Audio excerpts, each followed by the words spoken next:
Inilah profesor yang mengatakan, mana ada bahasa Indonesia, atau sama saja, kalau bahasa Indonesia itu tidak ada. Namun profesor ini pun memberikan cerita tentang kehebatan wanita yang sangat berpengaruh yang ada di Indonesia, tepatnya di Namro, Aceh Darussalam. Akan tetapi, tetap saja profesor ini selalu mengkaitkan dengan alam Melayu. Entah apa maksudnya dengan sebuah cerita itu, dengan alam Melayu yang hanya sebuah ilusi. Entah mengapa, orang-orang Malaysia jika menceritakan sejarah masa lalu tentang sebuah perjuangan, atau tentang sebuah sikap orang Melayu, selalu saja merujuk pada sejarah yang ada di Indonesia. Maksudnya sejarah tentang pahlawan, atau tokoh sejarah teladan orang Melayu pada masa lampau.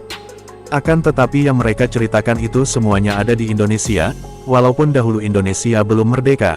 Akan tetapi setelah merdeka, semua itu sudah secara otomatis masuk dalam sejarah Indonesia. Baik dari pejuang pahlawan nasional, maupun para pejuang pahlawan daerah. Seperti pahlawan yang berjuang untuk daerahnya dan tanah kelahirannya, yaitu Cut Nyadin dan Laksamana Kumala Hayati, beserta yang lainnya, yang berjuang untuk daerahnya dan tanah kelahirannya, dari penjajah bangsa asing.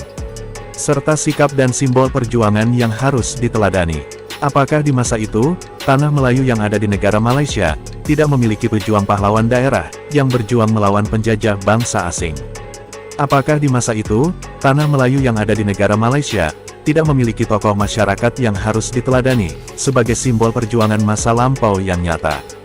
Jujur, saya selalu bertanya-tanya, mengapa harus merujuk pada sejarah pahlawan yang ada di Indonesia?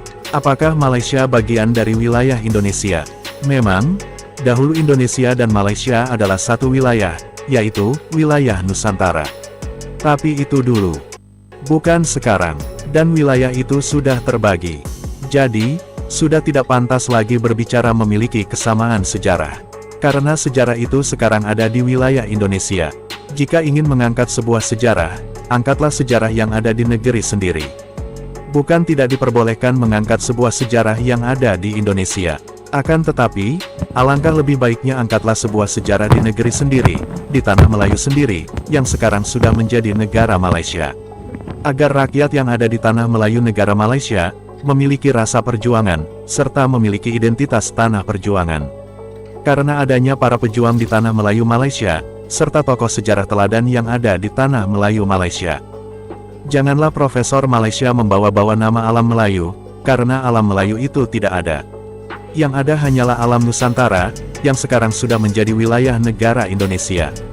Karena sejarah pahlawan itu ada di alam Indonesia. Alam Melayu hanya sebuah rekaan saja, hanya sebuah ilusi yang dianggap nyata. Karena Aceh bukanlah Melayu, Aceh adalah Aceh. Aceh sudah terlebih dahulu memiliki peradabannya sendiri, Acehlah yang mula-mula memberikan perlawanan terhadap penjajah. Aceh memiliki tradisi dan kebudayaannya sendiri, tidak ada kebudayaan Aceh yang sama seperti kebudayaan Melayu. Begitupun bahasa, Aceh memiliki bahasa yang berbeda dengan bahasa Melayu, yaitu bahasa Aceh. Melayu Malaysia tidak ada sejarah pahlawan yang berperang melawan penjajah Inggris. Jelas sekali tidak sama. Jadi, janganlah para pejuang pahlawan daerah Aceh disangkut pautkan dengan alam Melayu. Demi hanya untuk mengangkat martabat dan derajat serta mental kaum Melayu, yang ada di negara Malaysia, yang saat ini, kebudayaannya semakin tertinggal dan dipinggirkan, juga bahasa Melayu pun semakin ditinggalkan oleh kaum Melayu itu sendiri.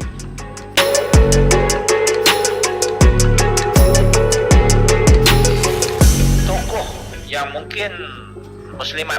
Oke, assalamualaikum warahmatullahi wabarakatuh. Halo teman-teman, jumpa lagi di Aryan M Channel. Oke, buat teman-teman yang klik video ini, mudah-mudahan kabarnya sehat. Baik, di kesempatan kali ini saya mengajak teman-teman untuk menyaksikan satu buah video dengan judul Malaysia tidak memiliki pahlawan perjuangan. Justru sebaliknya malah membanggakan pahlawan-pahlawan Indonesia. Ini ada yang menarik teman-teman ya. Kalau kita berbicara sejarah Malaysia dan Indonesia, memang jujur ya, memang tidak dipisahkan ya. Karena walau bagaimanapun kedua negara ini pernah menjadi satu koloni ya, zaman pra kemerdekaan, zamannya Sriwijaya, zamannya Majapahit. otomatis ya sejarah Tempo dulu akan terus digali. Dan tapi yang menarik dalam video ini pernyataan dari Profesor Malaysia yang pernah mengatakan bahwasanya bahasa Indonesia itu nggak ada, teman-teman ya. Nggak tahu alasannya apa.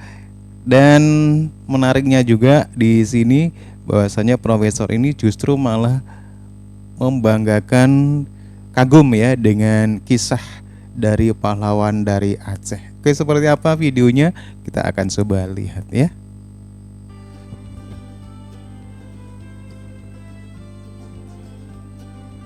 Pernah dengar? Ini kemudian lagi daripada itu, mungkin muslimat pernah dengar nama Cut Nyak Dien. Dia ada filem Indonesia. Indonesia ni bagus, dia buat filem. Kita pun buat lah filem kan. Tapi Cut Nyak Dien ni dia memang ada filemnya. Cut ni kalau orang Aceh, Cut ni lebih kurang macam kita ni kerabat Wan lah kot. Kan Cut Nyak, yang itu macam kita lah Tengku. Kalau Tengku dia Tiuku, Piramli itu Tiuku Nyak putih kan. Cut Nyak dia lahir tahun 1848. Bapa dia ialah Tiuku Nanta Setia. Ini daripada keturunan Kesultanan Aceh juga. Ya. Cut Nyak Dien ni tahun 1862 dia berkahwin dengan Tiuku Ibrahim Lamnga. Tiuku Ibrahim Lamnga. Dengan perkahwinan dengan Tiuku Ibrahim Lamnga ni, dia dapat seorang anak yang namanya Cik Gambang. Jadi pada bulan Mac 1873 meletusnya perang Aceh yang pertama. Belanda menyerang Aceh. Sebab Belanda ni dia nak menguasai seluruh Jawa dan juga seluruh Sumatera. Jadi dia menyerang Aceh 1873 bulan Mac. Dalam perang Aceh yang pertama tu, Aceh menang.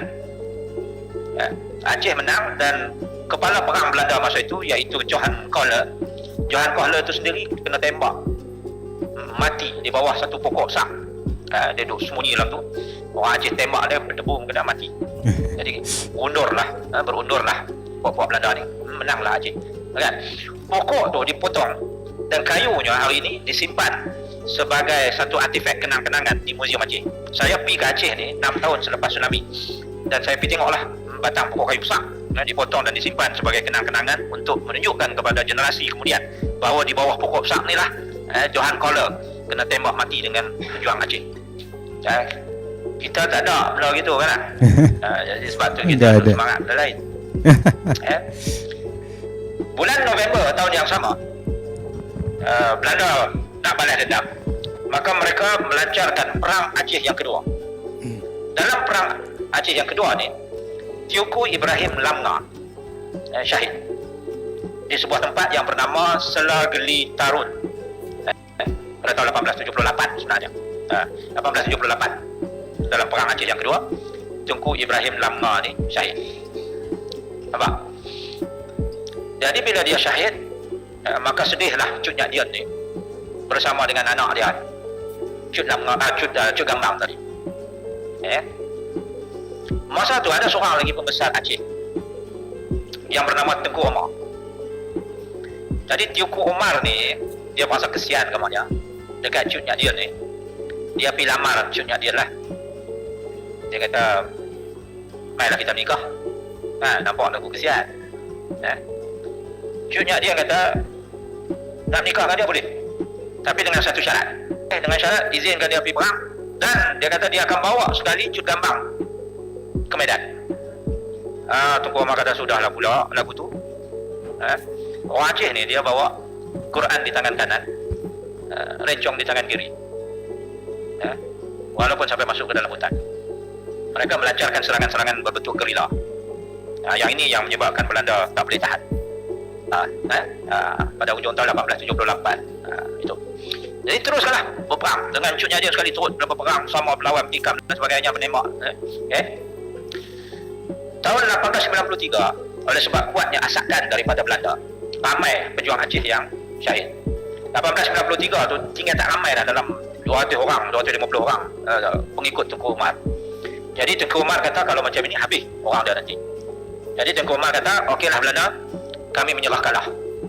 Jadi Belanda kata, okey, kalau macam tu kami lantik kamu jadi apa ni, kapten Belanda. Dan Tengku Amar kata tak apa, lantik.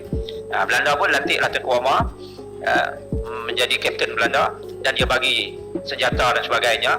Tahun 1893 Tengku Amar istihar, kami sebenarnya masih nak berperang dengan Belanda.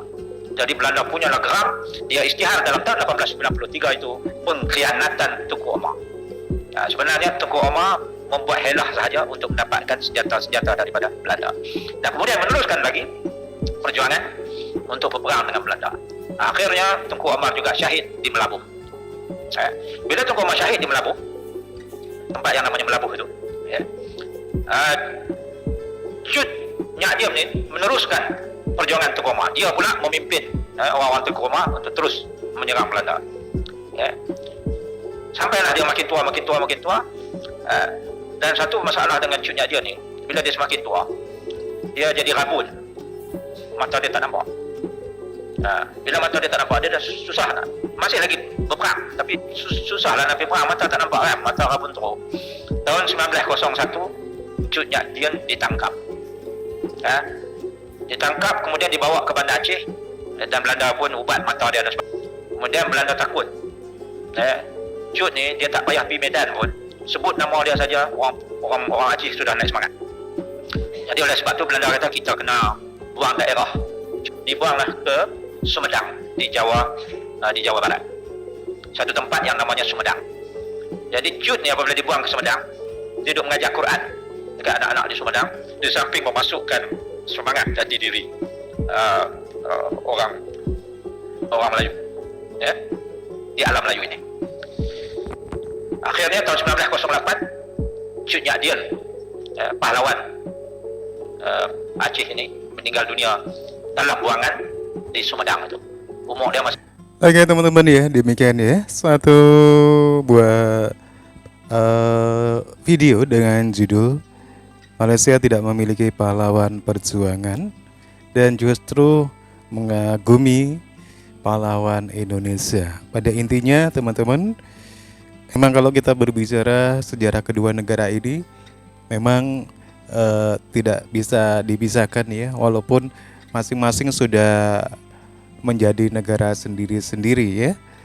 Tapi terkadang kita sering mendengar pernyataan sejarah yang ada di Malaysia dengan yang di Indonesia, itu terkadang nggak sinkron ya teman-teman ya. Nah terkadang itulah yang sering menimbulkan reaksi di orang Indonesia teman-teman ya. Itu sering banget ya pernyataan-pernyataan yang seperti itu ya.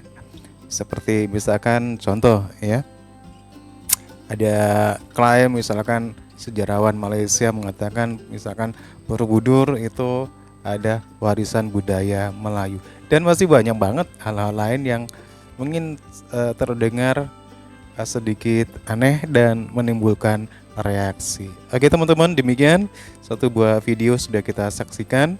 Silakan teman-teman bisa berkomentar kalaupun ada salah kata, saya mohon dikoreksi dan mohon maaf. Terima kasih, sampai jumpa lagi di video berikutnya.